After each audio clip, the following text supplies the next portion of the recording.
All of that said about Guy Fieri, this is from SeriousEats.com, and the article just says, Guy Fieri's s'mores indoors pizza is an abomination. That's the headline. So it looks good, though. Yeah, that's what I thought. I saw it, and I was like, this looks great. The box it's a s'mores pizza, so it's a graham cracker crust pizza with chocolate sauce and marshmallows. Now, you would think, how could that be an abomination? What? Because I have a thing with like bloggers where people get so fucking dramatic about stuff. Like, you're just hating on this pizza because it's Guy Fieri. You're a dick. You have no soul. But then you read the article and you realize what the problem is, and you're like, oh, this is he earned this one. We got to kick it up a notch. Yeah. Oh, hell yeah. So this is the article. Guy Fieri's new s'mores indoors pizza is receiving some severe customer backlash. Turns out this graham cracker chocolate marshmallow pizza is horrible. 8 out of 8 Sam's Club members agree that this new product is abysmal. The main complaint is the presence of throat-scorching pepper, an ingredient that is entirely absent from the ingredients list. It's easy to make a whipping boy of Guy Fieri, but no need to beat that horse. I am not sad to say that we won't be testing this product, as the reviews do a pretty convincing job of delivering this freezer pizza its death kiss. So these are some real reviews from samsclub.com about this pizza, and these are some of the funniest things I've ever read. Club member 59 writes, "This is the worst thing I have ever bought. There was something very hot in it that burned our tongue and throats. We had to throw it away, and I don't know what to do with the other pizza as they come in a 2-pack. Would never buy this again and would never recommend it to anyone." I love that part of that complaint is kind of like, it's a good value, though. We got two. It's completely inedible, but hey, at least I got a bonus one. That's maybe the most American like sentiment ever. Like, this is bullshit, but there's a lot of it for a good value. This is one, the hilarious screen name of Noel's Mommy. That's not weird. Noel's Mommy writes, "I bought 2 packs, 4 pizzas total for a church dinner. First of all, according to the package, you're supposed to place them directly on the rack in the oven to bake. The marshmallow melted and fell down to the bottom of both ovens and smoked up the entire kitchen and dining room. Not to mention made a huge mess in the oven. Then I tried to slice them with a pizza cutter and most of the topping came off while slicing. Finally, the taste was horrible. I would have never expected it to be spicy. These pizzas were a total disappointment." And then, this is my personal favorite. "We purchased this product because it looked delicious and it had Guy Fieri's name on it. I can't believe he would put his name on this awful stuff. This actual product had barely any marshmallows. The marshmallows that were near the edges slid off and burned the oven. The taste was strange and burned our throats. All 4 family members. I don't recommend it at all." Why is it spicy? It's insane. Like, my only thought is that, there's those like candy bars. They're like dark chocolate with like a little kick of like pepper. Like, yeah, it's like a weird yuppie candy bar trend that I thought had gone away.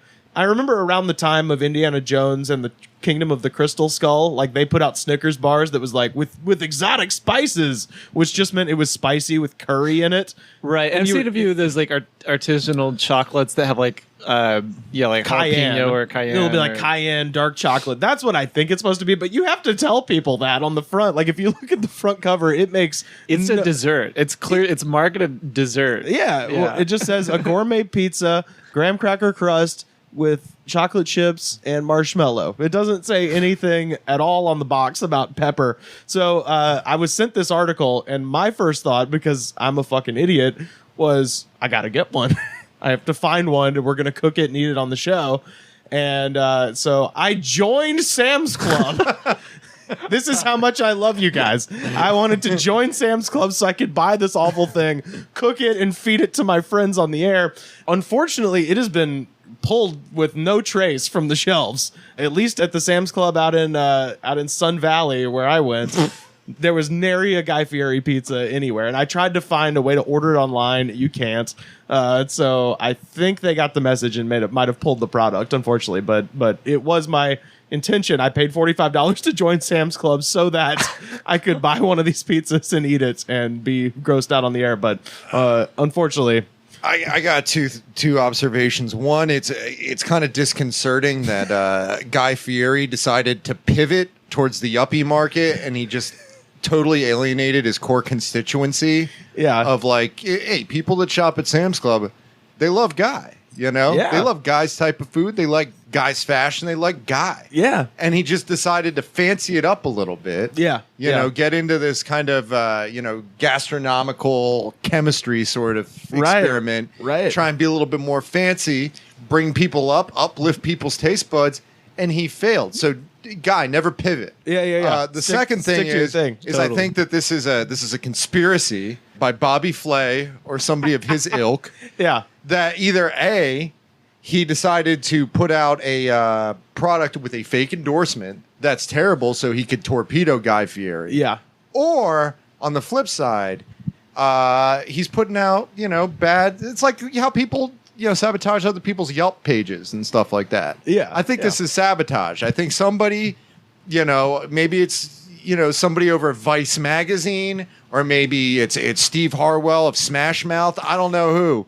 But they're getting a group of it's called astroturfing in the political world, getting a grassroots effort that isn't really a grassroots effort to make Guy Fieri's pizza look bad because there probably is no pepper in it, Right. Well, or maybe these people are allergic to awesome.